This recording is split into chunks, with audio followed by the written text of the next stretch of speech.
From Eyewitness News, this is Newsmakers. Newly minted State Education Commissioner Angelica Infante-Green took a key step this week in taking over the beleaguered Providence Public Schools. I'm very excited. I feel like we just witnessed history. And now I feel nervous because it's got to get done. But what would a state takeover look like, and when would it happen? And do city leaders owe a generation of Providence public school kids an apology? Our guest this week on Newsmakers, Providence Mayor Jorge Elorza. Welcome to Newsmakers. I'm Tim White.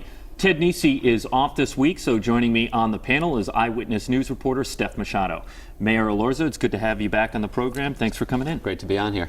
I want to ask you that question I asked at the top of the show, and I asked Congressman David Cicilline that very same question when he was in your seat last week.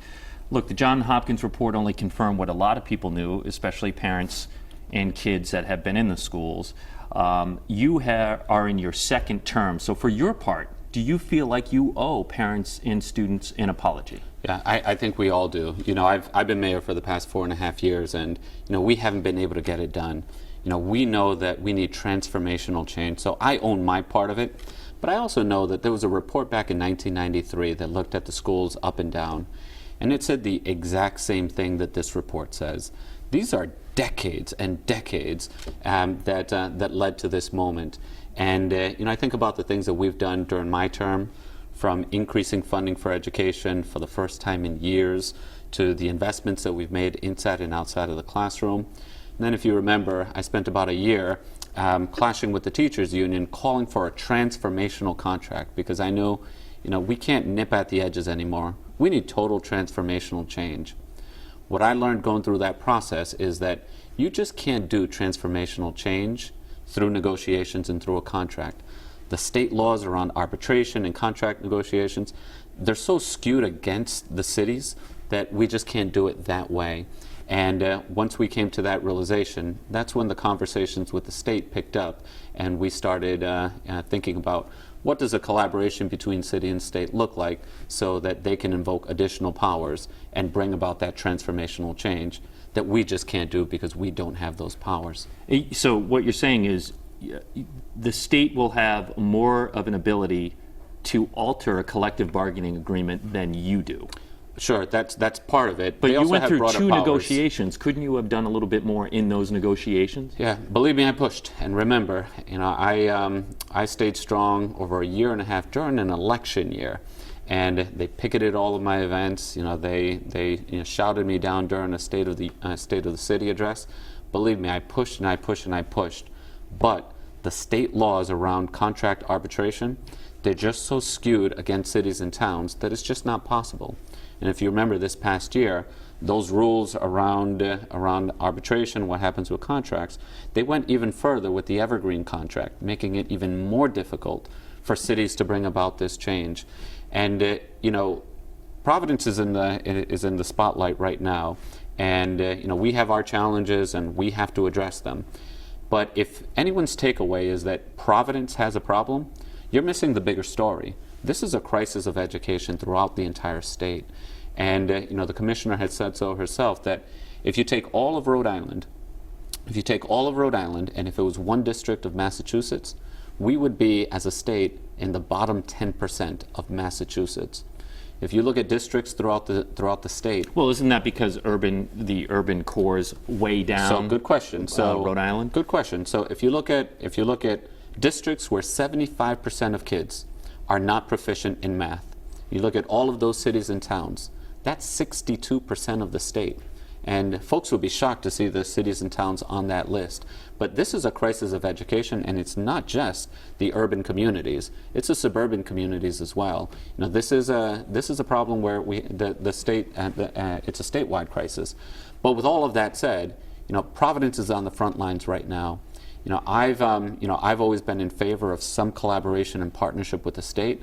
And I go into this with eyes wide open. I know exactly what it means. Right. So, Mayor, you said you support invoking the Crowley Act and the state taking control. Right. Do you envision any scenario, because we haven't seen the order yet, right? We haven't seen the plan yet. Do you envision any scenario where you might object or you might fight some kind of state control, or even use this show cause opportunity that you could potentially use in the next 30 days? I don't anticipate that. We've had a very collaborative relationship up until this point, and so I'm happy about that, and I'm expecting that to continue.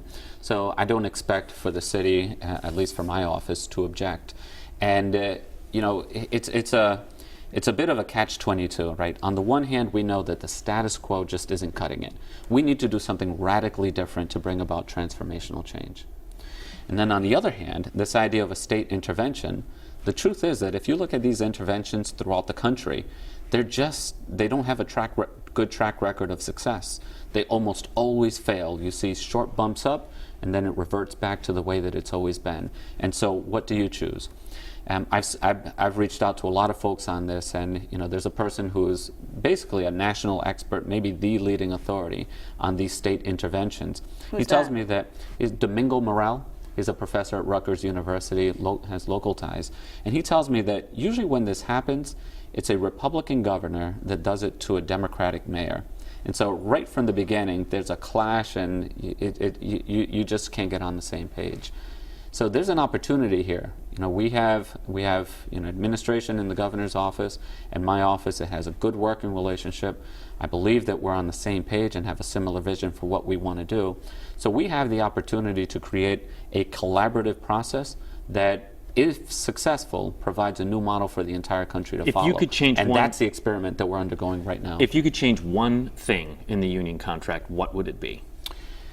It's not just one thing. It's just an accumulation of small things that, on the whole, prevent principals from managing the staffs in their buildings. So, for example, we know that our schools have challenges. If you want to turn this around at the very least and at the beginning, you'd want to control who teaches in the building and who doesn't teach in the building, and that's impossible under the current contract. Under state law, it's also extremely difficult, if not impossible, to remove bad teachers. And I want to be clear that we have amazing teachers and teachers that we want to support even more, but there are also terrible teachers that have no business being in front of kids, but it's almost impossible under state law to remove them from the classroom. So it's not just about the class. It's not just about the contract. It's also not just about state law. It's about every single aspect of this being union reformed. leaders, I've talked to them about teacher terminations and tenure. After 3 years, a teacher is protected by tenure, and they will argue it is actually not impossible or difficult to fire terrible teachers, and often the unions will work with those teachers that are bad to resign. We don't see those stats. They say administrators don't follow the necessary steps to do so. Yeah. What do you say to that? In theory, they're right. In practice, not at all. The truth is that it is, under the contract, but then also under state law, it is so cumbersome to go through all of those steps. So, yes, they're right. In theory, it's not impossible, but in practice, it effectively is.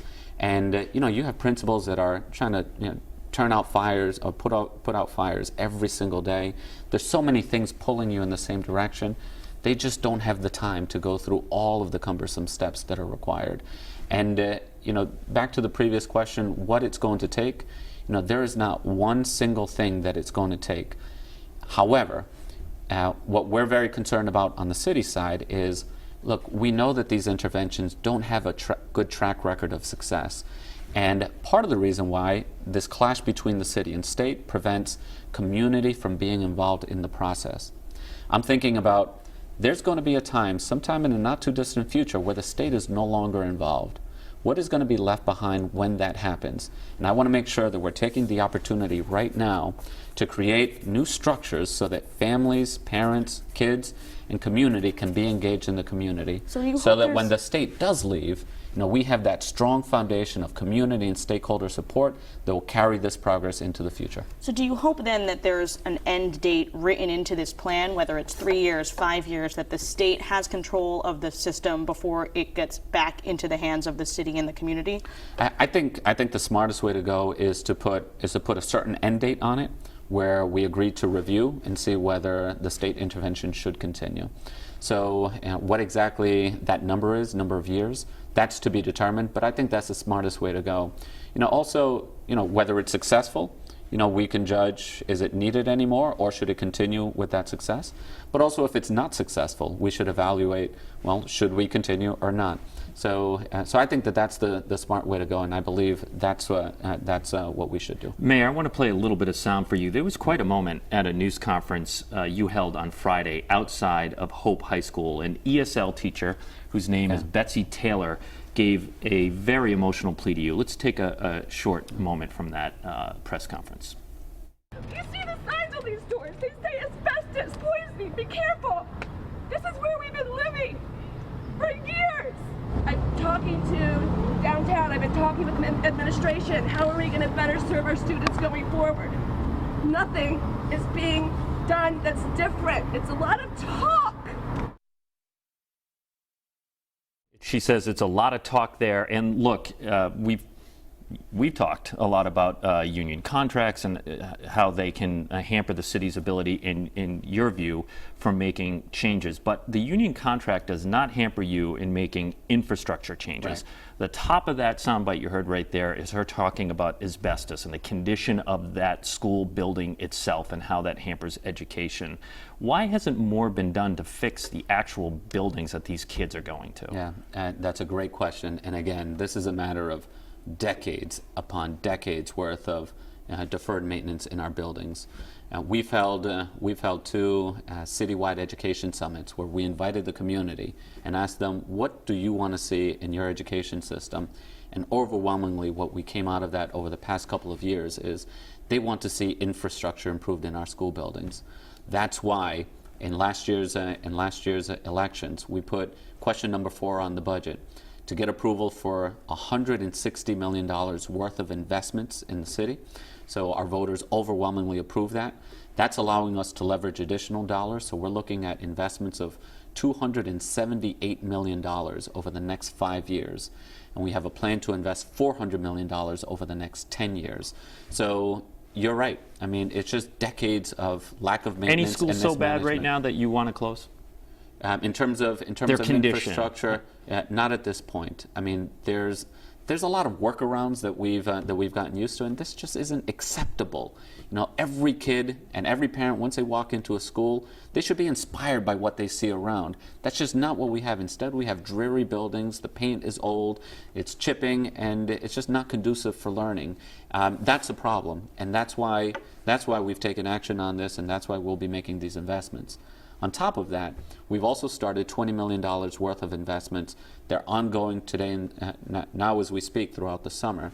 And the asbestos that the teacher just mentioned, that was put up by the construction crews. That's actually the caulking in the doors that they're working through. And so we have our challenges. We're addressing them as best we can. I get the fact that people are just tired of working under these conditions, and they're also tired of sending their kids to schools in these conditions. We are actively working to address that. The money's being put in right now, and we have the plan for the next 5 years with the funding for it as well to see this radical change. I'm being told we have to go to a break, but I want to ask this one question because people are going to wonder why I didn't when we're talking about schools. Right after this report came out, you hopped on a flight to a U.S. Conference of Mayors conference in Hawaii. When you spoke on several panels, including one that dealt with the intersection of education and health. You've gotten a lot of grief for that. Hindsight being 2020. Do you want to do over on that? Yeah, probably. And I was up late negotiating a budget with the city council the Wednesday evening. When I left around midnight, I thought that we effectively had a deal, an agreement on the budget. I hopped on the plane on Thursday morning. By the time I landed, I thought everything would be all set. They tell me that we still haven't heard from the council, and that's when I hear all this thing about going to the conference. We immediately changed plans. I left Thursday morning. I was back at work early on Monday morning. So we eventually got the budget negotiated, and I went through all of these education forums. I went to them and sat there and actively listened to the parents. So the timing of it certainly wasn't ideal. I left Thursday, but I was back at work on Monday morning. Our guest this week is Providence Mayor Jorge Elorza. We're going to take a break. Stay with us. You're watching Newsmakers. Welcome back to Newsmakers. I'm Tim White. Ted Nesi is off this week, so joining me on the panel is Eyewitness News reporter Steph Machado. Our guest is Providence Mayor Jorge Elorza. Steph? Mayor, this week the city's licensing board voted to shut down a Federal Hill nightclub that was near where a murder had taken place back in June. Do you support the decision to shut down the club? Absolutely, yeah. We've taken really aggressive action against many of these clubs, and not just clubs, but we also know a lot of restaurants start off as restaurants, and little by little they start turning up the music, they stay open later, and they turn into clubs afterwards. So we've been very aggressive on that. We've shut down a number of clubs. So absolutely, there are places that just attract problems. And what's so terrible about this is, of course, people's lives are being lost. And then on top of this, the image of the city becomes this lawless place that's out of control. When we know that's not the case.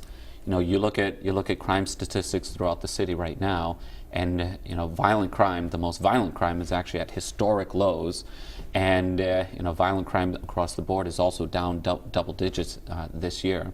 But we have a great police department. We have amazing community partners, and when you look at the crime scene as a whole throughout the city, it really is amazing declines that we've seen, even at times where many of our neighbors in New England, they're experiencing spikes up. We're actually seeing historic lows in crime.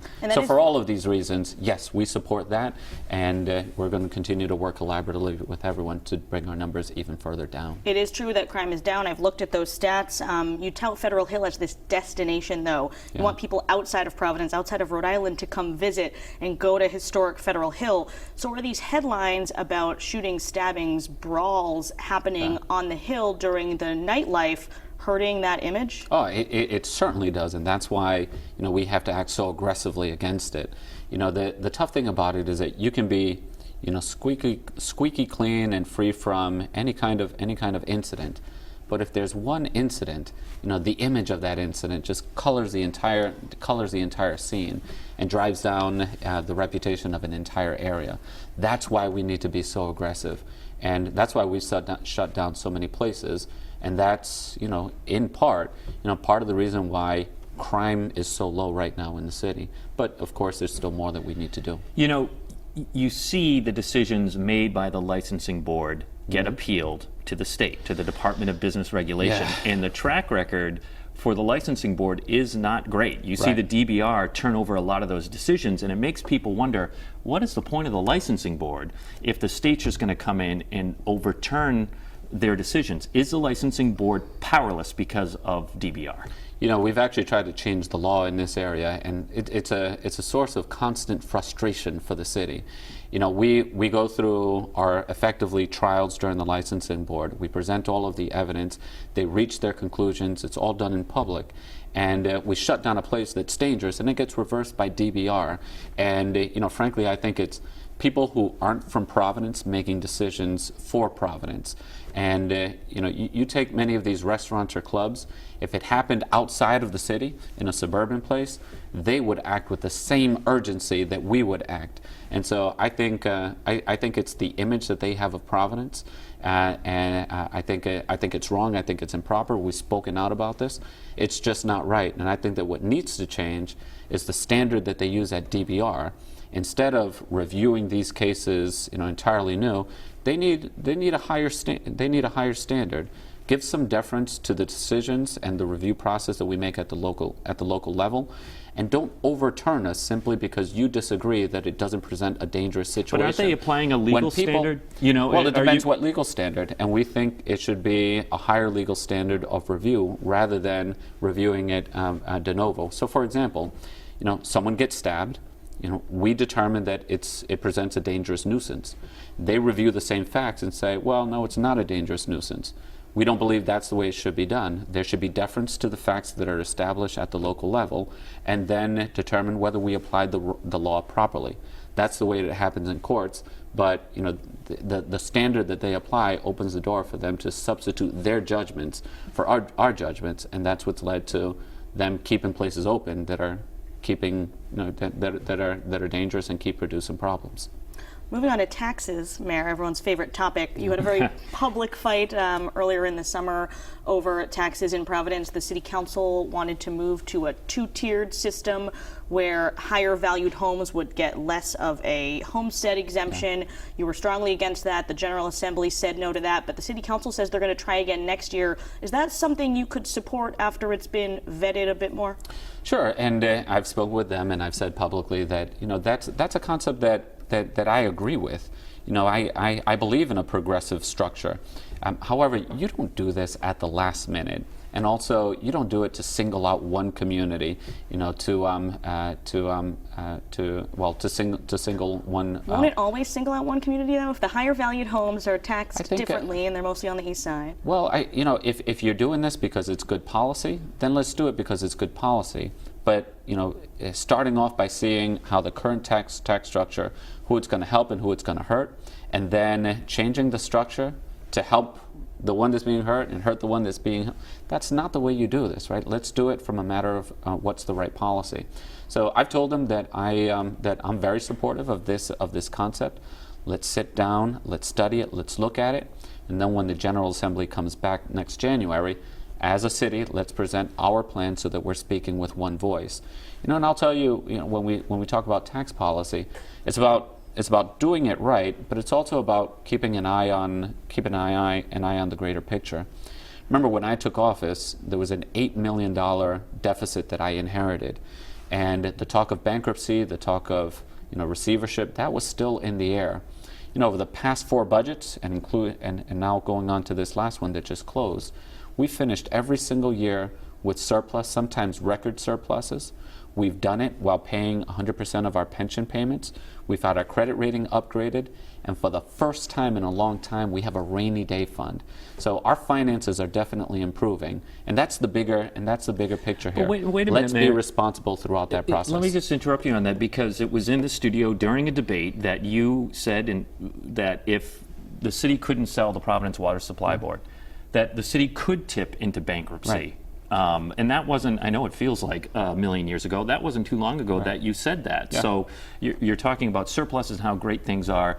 Are you now saying you failed the General Assembly knocked down that idea to sell the Water Supply Board? So was that all just rhetoric to try and sell your idea? No, so it is just objectively true that our short-term finances are in the best position that they've been in a very, very long time.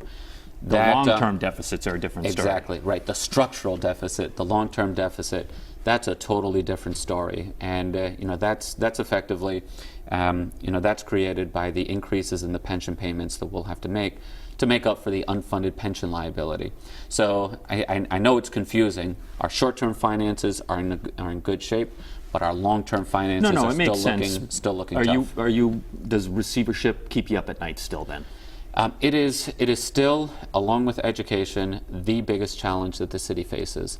And what I realized is, I was trying to sound the alarm and make the case that we need to do something on our long-term finances, while at the same time presenting, well, this is my idea for what we should do.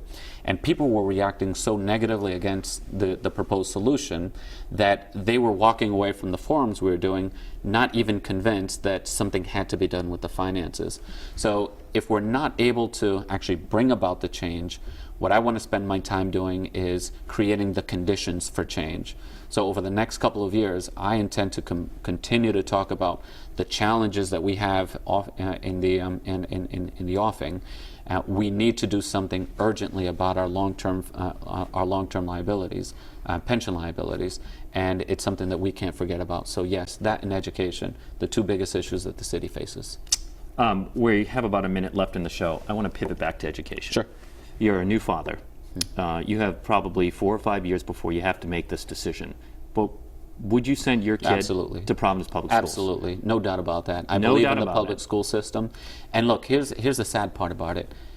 my child is going to be okay, right? He has 2 parents, they're college educated, we have stable jobs, he has a stable household. We'll be able to fill in wherever the public education system isn't filling in.